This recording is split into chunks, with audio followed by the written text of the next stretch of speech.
Hello વિદ્યાર્થી મિત્રો, સ્વાગત છે તમારું અમારી MS coaching classes, MS vision coaching classes પાલનપુરની અંદર. કાલે આપણે સંખ્યા રેખા ભણ્યા, વાસ્તવિક સંખ્યાઓ કોને કહેવાય એની ઉપર છેલ્લી માહિતી આપી હતી. ઉપરથી આપણે જોઈ લીધી પ્રસ્તાવના. હવે આજે આપણે શીખવાનું છે લસા ગુસા વિશે શું સમજણ હોય એ સમજ કેળવવાની છે આજે આપણે. ચલો તો મિત્રો સ્ટાર્ટ કરીએ.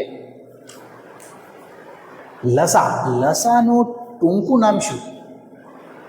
તો લસાનું ટૂંકું નામ LCM ઇંગ્લિશમાં. જ્યારે લસાનું ફૂલ નામ શું લસાનું? તો લઘુત્તમ સામાન્ય અવયવી. અને ગુસાનું પૂરું નામ ગુરુત્તમ સામાન્ય અવયવ. ઘણા વિદ્યાર્થીઓ અહીંયા ભૂલ કરતા હોય, ઘણા શિક્ષકોને પણ ભૂલ થઈ જાય છે કે અવયવી કોને કહેવું અને અવયવ કોને કહેવું. માટે ખૂબ કાળજી રાખજો બેટા. ગુસા તો અવયવ અને લસા તો અવયવી. ચલો, લસાનું ઇંગ્લિશમાં શોર્ટ નામ LCM અને બે નામ ઇંગ્લિશમાં પૂરું નામ એના બે નામ થાય. લોએસ્ટ કોમન મલ્ટિપલ એન્ડ એને લેસ્ટ પણ કહેવાય, લેસ્ટ કોમન મલ્ટિપલ. યાદ રહેશે, લસા એટલે lowest common multiple, least common multiple. યાદ ના રહેતો પણ ચાલે, આ ફક્ત સમજ ખાતર છે, તમને સમજાવવા માટે છે. લસા એટલે આ યાદ રાખજો, લઘુત્તમ સામાન્ય અવયવી. ગુસા એટલે ગુરુત્તમ સામાન્ય અવયવ. ગુસાનું બે નામ કહેવાય. HCF પૂછે ને તો પણ ગુસા, GCD પૂછે ને તો પણ ગુસા. આ તમારે બેટા ચોપડીમાં અંદર ઉલ્લેખ છે, એટલા માટે ભણવું જરૂરી છે. કોઈક વાર પૂછાઈ જાય વિકલ્પમાં તો ખાસ ઇમ્પોર્ટન્ટ બને છે. કોઈ તમે બીજી એક્સ્ટ્રા એક્ઝામ આપતા હોય, શિષ્યવૃત્તિની બીજી, તેમાં પણ કામ લાગે. GCD યાની greatest common divisor and HCF એટલે હાઈએસ્ટ કોમન ફેક્ટર. ઓકે, ચલો, ગુસા કોને કહેવાય અને લસા કોને કહેવાય? આપણને ખબર પડી, લસા એટલે અવયવી, ગુસા એટલે અવયવ.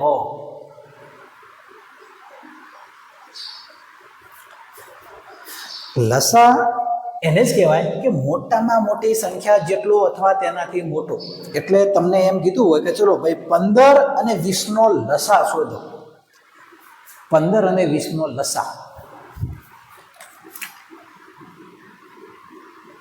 15 અને 20 નો લસા.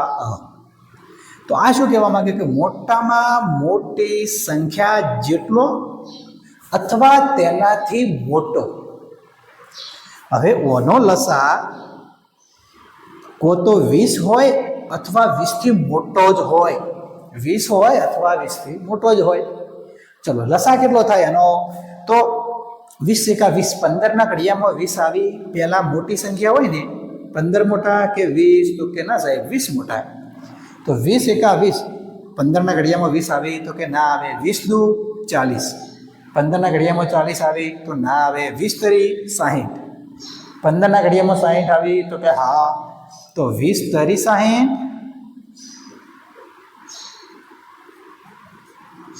અને 15 ચોક 60. તો આ 60 એનો લસા કહેવાય. 60 શું કહેવાય? લસા કહેવાય. ચલો, એવી જ રીતે બીજો આવે 4 અને 12 નો લસા. તો ચલો, મોટામાં મોટા કયા? 12. ચલો, 12 એકા 12, 4 ના ઘડિયામાં 12 આવી તો હા, 4 તરી 12. તો 12 એનો લસા કહેવાય. હવે સમજો કે મોટામાં મોટી સંખ્યા જેટલો, એટલે કે 4 અને 12 બેમાંથી મોટા 12. તો મોટામાં મોટી સંખ્યા જેટલો, તો આ મોટી સંખ્યા છે તો એના જેટલો થાય અથવા તેનાથી પણ મોટો હોય. તો ચલો, અહીંયા 20 છે તો 20 થી મોટો જ હોય. 20 થી મોટો હોય. 15 અને 20 તો 20 જેટલો અથવા 20 થી મોટો. સમજણ પડી? તો યાદ રાખજો કે મોટામાં મોટી સંખ્યા જેટલો અથવા તેનાથી પણ મોટો. લસા ક્યારેય કોઈથી નાનો ના હોય. સંખ્યા જે આપી હોય 15 અને 20 આપી છે તો 20 થી નાનો ક્યારેય ના હોય, એનાથી મોટો જ હોય. જ્યારે ગુસામાં ઉલટી સિસ્ટમ છે, નાનામાં નાની સંખ્યા જેટલો અથવા તેનાથી નાનો, નાનામાં નાની સંખ્યા જેટલો અથવા તેનાથી નાનો. જેમ કે 15 અને 20 નો અહીંયા ગુસા લઈએ, 15 અને 20 નો ગુસા લઈએ તો ચલો ગુસા શું થાય? ઓના અવયવ પાડો તો 5 તરી 15, 5 ચોક 20, 4 એટલે સોરી 4 એટલે 2 દુ 4. આ બેટા અવિભાજ્ય અવયવોના ઉપર ગોળ કરી દેવાનું સમજાયું છે તમને. તો ચલો અહીંયા 5, અહીંયા 5 સેમ ટુ સેમ આવતા હોય એ એનો ગુસા થાય. તો નાનામાં નાની સંખ્યા જેટલો અથવા તેનાથી નાનો. તો નાનામાં નાની સંખ્યા કઈ હતી? કઈ હતી નાનામાં નાની સંખ્યા?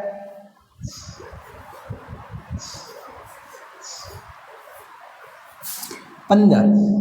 નાનામાં નાની સંખ્યા જેટલો અથવા તેનાથી નાનો એટલે 15 અને 20, એમાં 15 જવાબ આવે અથવા તેનાથી નાનો આવે. તો 5 જવાબ મળે છે એટલે એનાથી નાનો થયો. હવે ચલો બીજું ઉદાહરણ લઈએ, 4 અને 12. હવે એવું પાડો તો 2 દુ 4, 2 દુ 4 તરી 12. સેમ ટુ સેમ 2 2 2 2 એટલે 2 ગુણ્યા 2 સેમ ટુ સેમ આયા માટે એને કહેવાય 4. તો નાનામાં નાની સંખ્યા જેટલો અથવા તેનાથી નાનો. સમજણ પડી? પરફેક્ટ. ચલો બેટા હવે આપણે સ્વાધ્યાયની શરૂઆત કરીએ. સ્વાધ્યાય 1.1.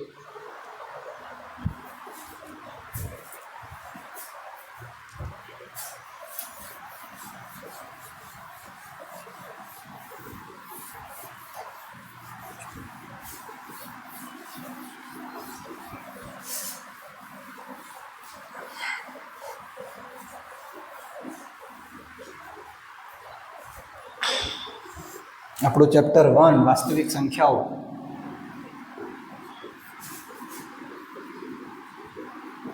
વાસ્તવિક સંખ્યા સ્ટાન્ડર્ડ 10 સ્વાધ્યાય 1.1. એનો પહેલો દાખલો. જો બેટા હું તમને લાઈનસર નહીં કરાવતો દાખલા, એક ઉદાહરણ સ્વાધ્યાય એ રીતનો કરાવીશ. કોઈ આખું ઉદાહરણ ચલાવી દેવાના બધા પછી સ્વાધ્યાય ચલાવવાનું એ રીતની નહીં થાય. તમને હું જે આપીશ એ બેસ્ટ આપીશ. વિશ્વાસ રાખજો, જેમ કહું એમ જ તૈયાર કરજો, તો જ સારા માર્ક્સ આવે, તો જ આપણને ઝડપી આવડે. આપણે સમજવાનું છે, ગોખવાનું નથી. ચલો પહેલો દાખલો એવું કહે છે કે અવિભાજ્ય અવયવીકરણની રીતે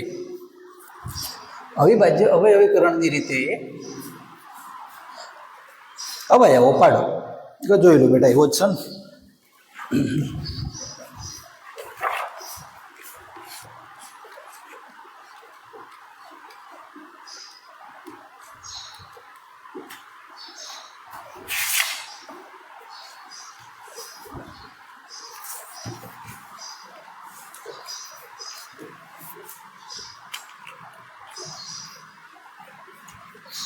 નીચેની દરેક સંખ્યાને તેના અવિભાજ્ય અવયવોના ગુણાકાર સ્વરૂપે દર્શાવો.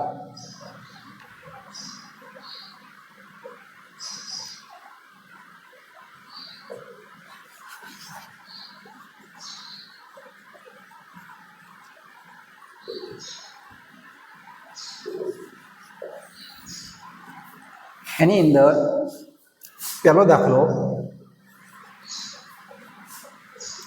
140, બીજો 156, ત્રીજો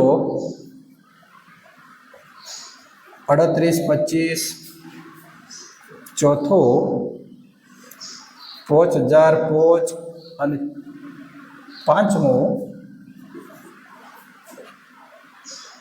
7429. ચલો આને આપણે અવિભાજ્ય અવયવની રીતે અવિભાજ્ય અવયવોના ગુણાકાર સ્વરૂપે દર્શાવવાના છે.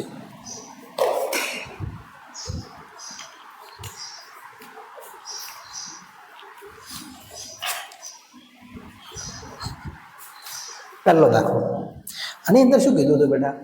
અવિભાજ્ય અવયવોના ગુણાકાર સ્વરૂપે દર્શાવવું, એટલે કે અવિભાજ્ય અવયવો પાડવાના છે.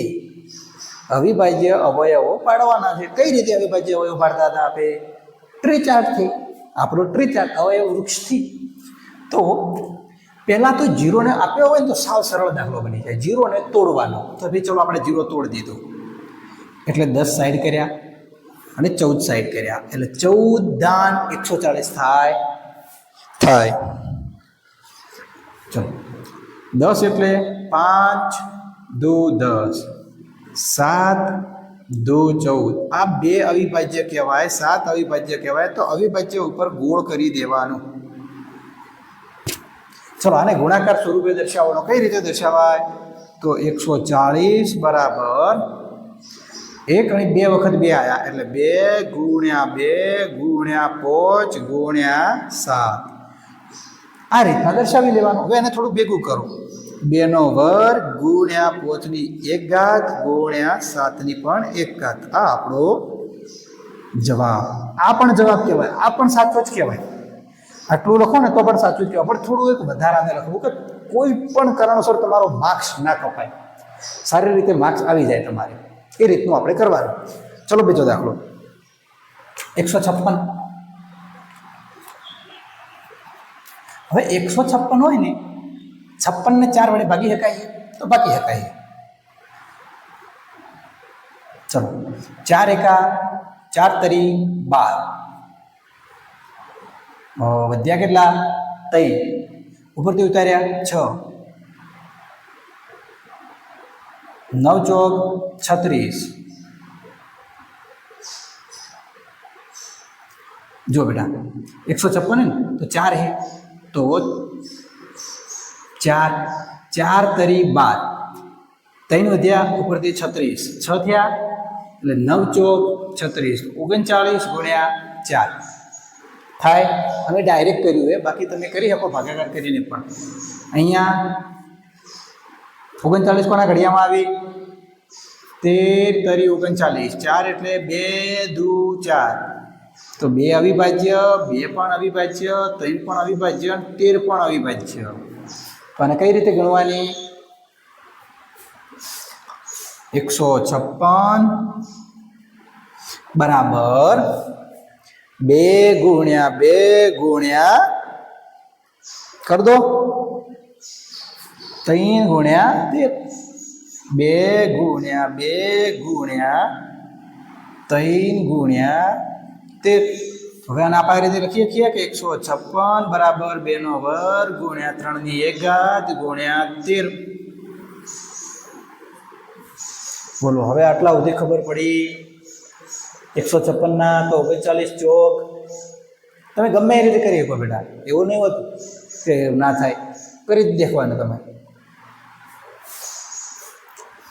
13 તરી 39, 2 દુ 4, કોઈ બી અમુક ગુણાકાર આવે ને બેટા તો એ તમે કરી શકો.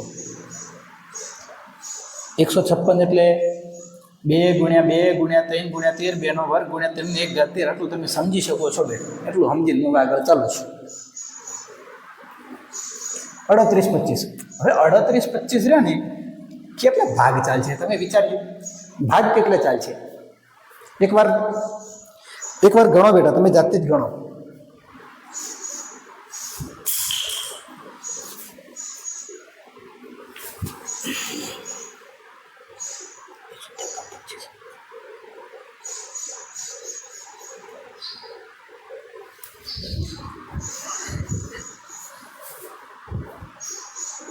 ગણો બેટા, એકવાર જાતે ગણજો.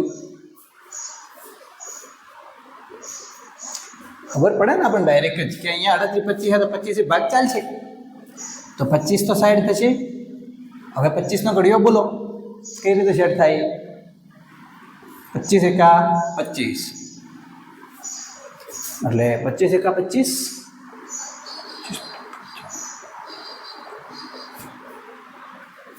153 બેટા અહીંયા આવે. ચલો હવે 25 એટલે પાયો પાયો 25 તો 153 ના અવયવ પાડજો. કેટલા તો 153 એટલે 5 થી 6 7 8 ને 1 5 6 7 8 ને 1 9 એટલે આનો 3 વડે તો ભાગ ચાલશે જ. તો આપણે 3 વડે ભાગ ચલાવવો હોય તો ચલાવો. 153 છે તો 150 કોના ઘડિયામાં આવે? તો 50 એકા 50 50 200 50 તરી 150 થાય તો 51 તરી 153 જ થતા હોય. 51 તરી 150 જ થતા હોય. તો આ 3 હવે 51 એટલે 17 દુ 34 17 તરી 51 17 તરી 51. चलो 38 25 बराबर 3 गुण्या 3 गुण्या 5 गुण्या 5 गुण्या 17. હવે શું કરવાનું? તો એને ભેગા કરવાના. જે ઘણા છૂટા છે એને ભેગા કરવાના. તો 3 નો વર્ગ ગુણ્યા 5 નો વર્ગ ગુણ્યા 17 આ એનો જવાબ.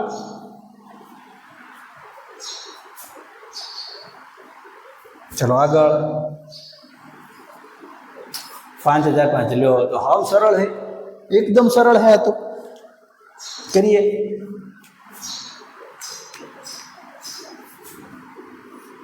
5 वडे भाग चलावो तो 1001 गुण्या 5 करो तो 1001 जवाब आवे. હવે આગળ તમે એકવાર ગણીને મને બતાવો. એટલે બતાવો એટલે કોમેન્ટ ઠોકજો. ચલો 1001 કોનો ભાગ ચાલે વિચારજો. વિચારો 1001 કોનો ભાગ ચાલે?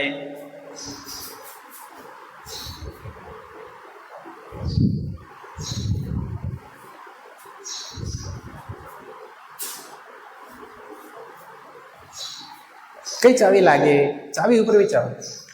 જો બેટા 1 અને 1 2 3 થવા જોઈએ. પાછળ 2 નથી.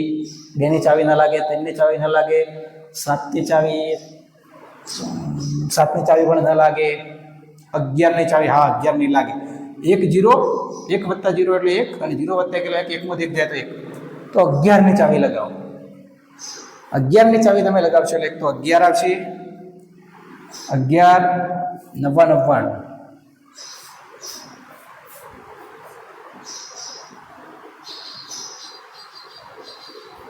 11 ઉપર તો 1 એટલે 11 એકા 11 11 અને 91 આવશે. ચલો હવે 91 કોના ઘડિયામાં આવી? તો 13 સીતા 91 11 ના 11 અવિભાજ્ય છે. આ અવિભાજ્ય છે, આ અવિભાજ્ય છે, આ અવિભાજ્ય છે. તો લખી મારવાનું બેટા 5005 બરાબર નાની સંખ્યા પહેલી લખવાની 5 ગુણ્યા 7 ગુણ્યા 11 ગુણ્યા 13. આ આપણો જવાબ. થોડું ત્રોસું આવ્યું છે પણ હવે હચી લેજો.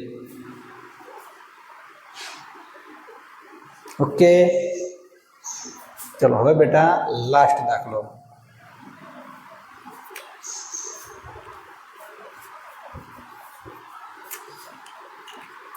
चुम्बोतेर 29. चलो 7 ने 4 11 12 13 13 ने 23 22 न चाले 12 3 न चाले 9 न चाले 6 पण न चाले 7 पण न चाले 8 9 9 11 पण न चाले 13 पण न चाले 17 भाग चालશે बेटा 17 करो. चलो 17 भाग चलाइए. 17 तो આપણે ગણજો વાળું 17 એકા 17 17 દુ 34 17 51 17 ચોક 68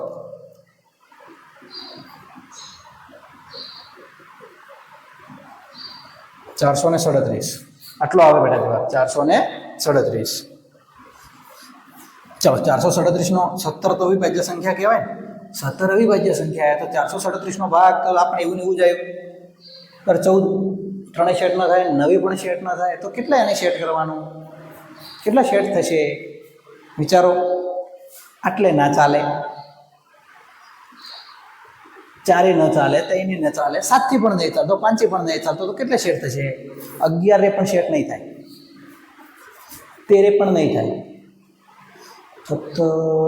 17 પણ નહીં થાય, 19 લગભગ થશે. 19 29 ના થાય.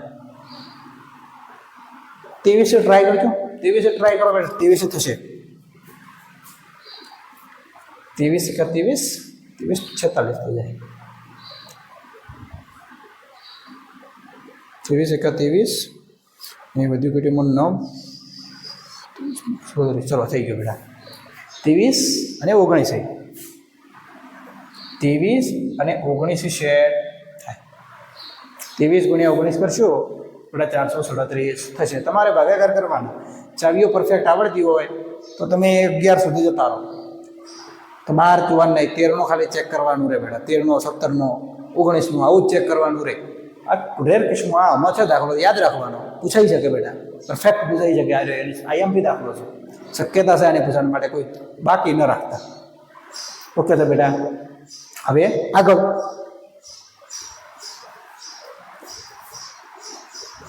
આટલા સુધી કોઈને કોઈ પ્રશ્ન હોય તો બેટા કોમેન્ટમાં કહેજો.